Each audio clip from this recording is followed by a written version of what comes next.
dito sa Leviticus 11 verse 1, ito ang verse na to ang nakalagay ang mga tungkol sa pagkain na mga hayop na pinapakain ng Diyos at hindi niya pinapakain. Basahin mo natin dito sa verse 1. At sinalita ng Panginoon kay Moses at kay Aaron na sa kanila ay sinasabi, inyong salitain sa mga anak ni Israel na inyong sabihin, ito ang mga bagay na may buhay na inyong makakain sa lahat ng mga hayop na nasa lupa. Verse 3, alinmang may hati ang paa na baak at ngumunguya sa mga hayop ay inyong makakain. Ito daw ang palitandaan na mga hayop na pwede natin kainin yung baak ang paa or hati at saka ngumunguya. Sa verse 4, gayon may huwag ninyong kakanin ang mga ito sa mga ngumunguya o doon sa mga may hati ang paa. Mayroon daw ding mga hati ang paa at ngumunguya, ngunit hindi natin pwedeng kainin. Ang kamilyo sapagkat ngumunguya ngunit walang hati ang paa, karumaldumal nga sa inyo. Ang kamilyo daw ay ngumunguya siya kumakain, di ba? Ang kamilyo pag kumakain siya, inginunguya niya yung mga pagkain. Ang ibig sabihin kasi ng ngumunguya ay kinakagat niya ng kinakagat yung pagkain, yung dudurugin ba niya yung pagkain sa kanyang bibig bago niya ilunok. Yun ang ngumunguya. Dinudurog-durog niya yung kamilyo kasi nag-iipon niya ng pagkain dun sa bunganga niya kasi kinakagat-kagat pa niya hanggang madurog lahat sa kanya lunukin. Yun ang ibig sabihin ng ngumunguya. Pero hindi daw natin pwedeng kainin yung kamilyo dahil ngumunguya siya pero hindi naman hati ang paa. Verse 5, at ang kuniho sapagkat ngumunguya datapot walang hati ang paa, karumaldumal nga sa inyo. Ang kuniho din daw ay ngumunguya din siya pero hindi hati ang paa. At ang libre sapagkat ngumunguya datapot walang hati ang paa. Ang libre ganun din daw, ngumunguya siya pag kumakain, dinudurog niya yung pagkain, ngunit hindi hati ang paa, hindi raw din pwede. At ang baboy, ito ang common na kinakain ng baboy sapagkat may hati ang paa at baak. Diba makita natin yung baboy, hati ang kanyang paa, baak datapot hindi ngumunguya. Ang baboy kasi, tingnan yung baboy pag kumakain, lunok lang siya ng lunok.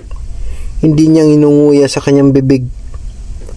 Hindi niya dinudurog yung pagkain bago niya lunukin, kundi lunok lang siya ng lunok. Yan ang palatandaan ng Panginoon na hindi na natin pwedeng kainin. At sa verse 8, huwag kayong kakain ng mga laman ng mga iyan at ang bangkay ng mga yaon, huwag ninyong hihipuin, mga karumaldumal nga sa inyo. Ang sabi niya ay huwag daw nating kakainin yung laman ng mga iyan at ang bangkay ng mga yaon ay huwag ninyong hihipuin.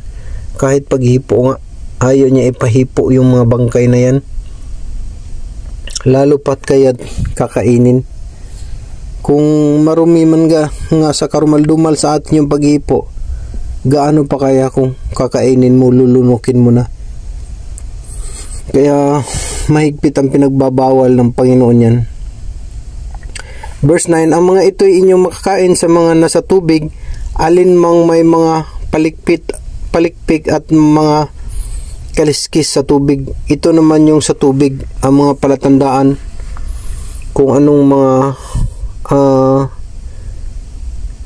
palatandaan natin sa tubig, alam natin na marumi o hindi, yung may mga palikpik at kaliskis. Sa mga dagat at sa mga ilog, sa dagat at sa ilog parehas lang. Ayan ang palatandaan, palikpik lang at saka kaliskis. Ay makakain ninyo at lahat ng walang palikpik at kaliskis sa mga dagat at sa mga ilog at sa lahat ng mga gumagalaw sa tubig at sa lahat ng mga may buhay sa tubig ay pawang karumal-dumal nga sa inyo. Ay hindi talaga niya ipakain. Ano bang mga isda na mga walang palikpik at saka walang kaliskis? Puset, wala siyang kaliskis, wala rin siyang palikpik. Yung palikpik kasi yung parang kumakaway-kaway niya sa malapit sa tainga niya. Yun yung palikpik. At saka yung kaliskis naman, yung tinatanggal natin sa katawan niya, yung kaliskis. Alam na natin yun. At sa lahat ng yung mga ano pala, yung crabs, yung mga hipon, yan ang mga hindi pwedeng kainin. Yung mga nasa gilid ng dagat, yung mga shells ay hindi yan pwedeng kainin. At wala kasi yung mga palikpik. Yung mga ginagawa kasi ng Diyos, yun ang mga scavengers, yun ang mga tagakain ng dumi. Tuloy natin. At magiging karumal-dumal sa inyo, huwag kayong kakain ng laman ng mga iyan, at ang bangkay ng mga iyan ay ariin ninyong karumal-dumal, pati ang bangkay daw ay pawang karumal-dumal para sa atin. Anumang walang palikpik at kaliskis sa tubig ay magiging karumal-dumal sa inyo, at sa mga ibon ay ariin ninyong karumal-dumal. Ang mga ito hindi kakanin. Ang mga karumal-dumal nga ang agila, ang agilang dumudurog ng mga buto, at ang agilang dagat, at ang lawin, at ang limbas ayon sa kanyang pagkalimbas. Ito naman yung mga ibon. Hindi naman tayong kumakain ng mga ibon. Bihira lang naman yung kumakain ng ibon, pero yung agila raw ay hindi pwedeng kainin.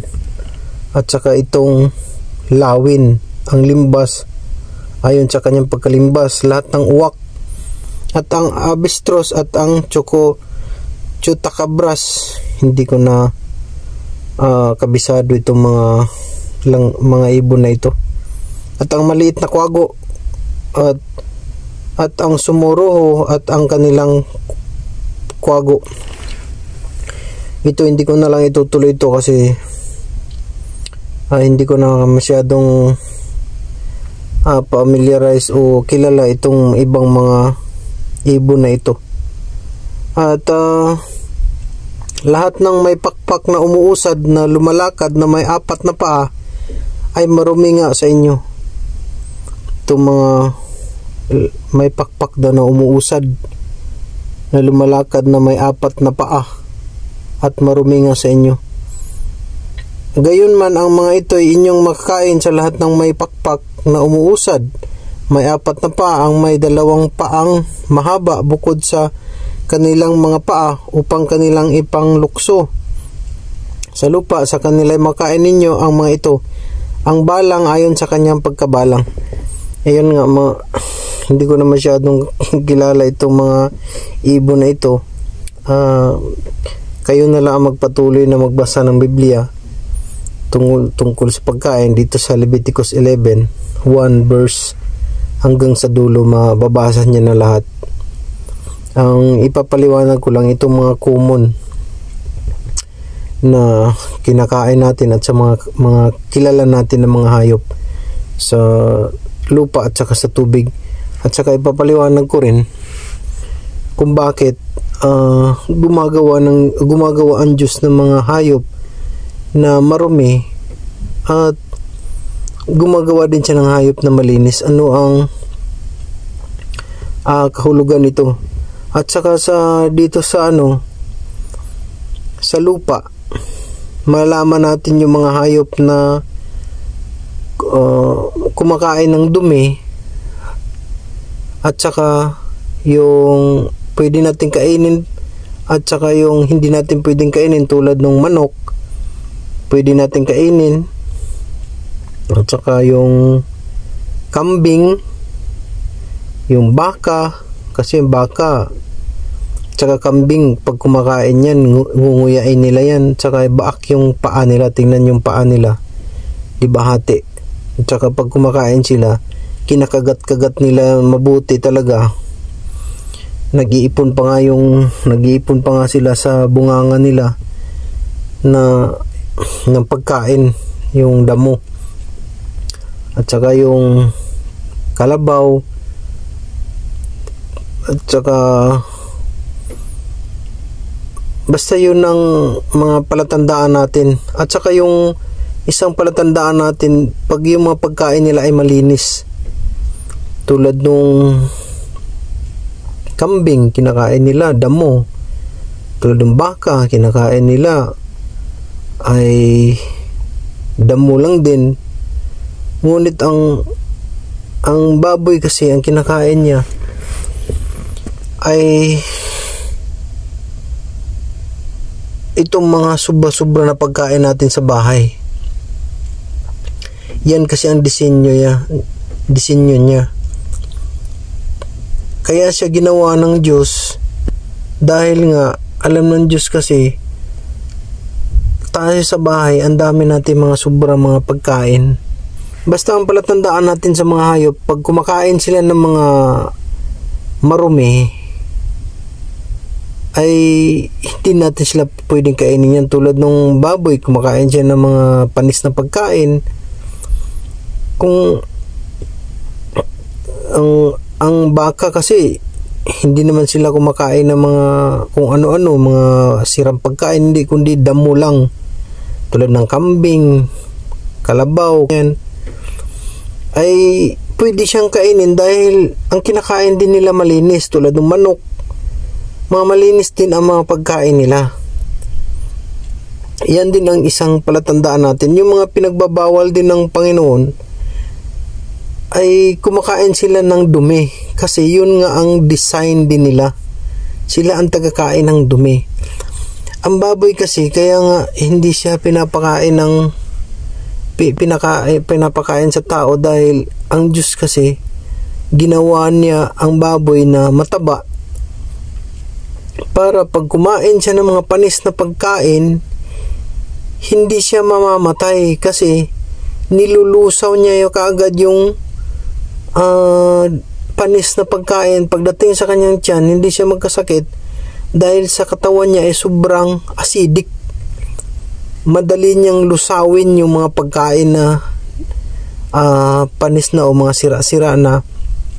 Madali niyang lusawin sa kanyang katawan dahil ang kanyang katawan ay sobrang acidic. Dahil kaya nga ginawa siyang ganyan, mataba siya para hindi siya mamamatay. Kasi kung mamamatay ang baboy, hindi siya dadami. Sino nang kakain sa mga pagkain na mga sobra-sobrang pagkain? Kaya nga hindi siya pinapakain ng tao, pinapakain sa tao, dahil pagkainin natin ang kanyang laman, tayo naman ang magkakasakit, dahil ang kanyang katawan ay malakas sa kolesterol. Ang kolesterol kasi, pag kinakain mo yon, ang kolesterol papasok yan dyan sa dugo mo, sa ugat ng dugo mo. Doon yan didikit sa loob ng ugat mo, magbabara yan doon sa loob. Kaya yung dugo hindi na makadaloy dahil sa kolesterol. Sinasarahan niya yung butas ng ugat mo, kaya hindi na siya makadaloy. Kaya yung iba na paralyzed, kalahating katawan gumagalaw, ang kalahati hindi, dahil nasarahan na yung ugat ng dugo mo. Kaya nga ang baboy hindi siya pinapakain ng Diyos. Yung iba talaga ay nagka-heart attack na dahil hindi na makahinga. Dahil nga sa kolesterol. At dito naman tayo sa tubig, tulad ng mga pusit, crabs, at saka hipon.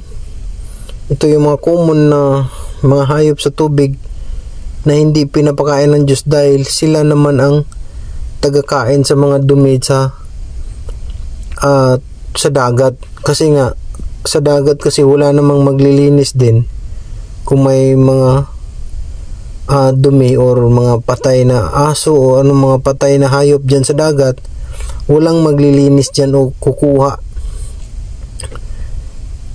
Kaya nga ang Diyos alam na niya kung anong mangyayari, kaya gumawa din siya ng hayop na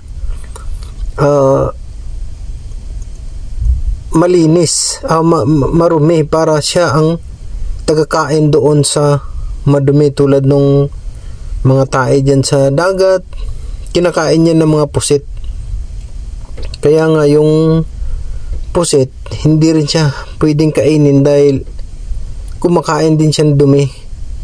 Ay kung kainin mo yung pusit, siyempre para ka na rin kumakain ng dumi. Ang isa pang, may isang halimbawa na ako na malinaw siya unawain. Tulad ng aquarium. Yung aquarium, di ba mayroong isda sa loob? Ngayon, yung may-ari, nilagyan din niya ng janitor sa loob ng aquarium. Ang tanong, ano ang trabaho ng janitor doon sa loob ng aquarium?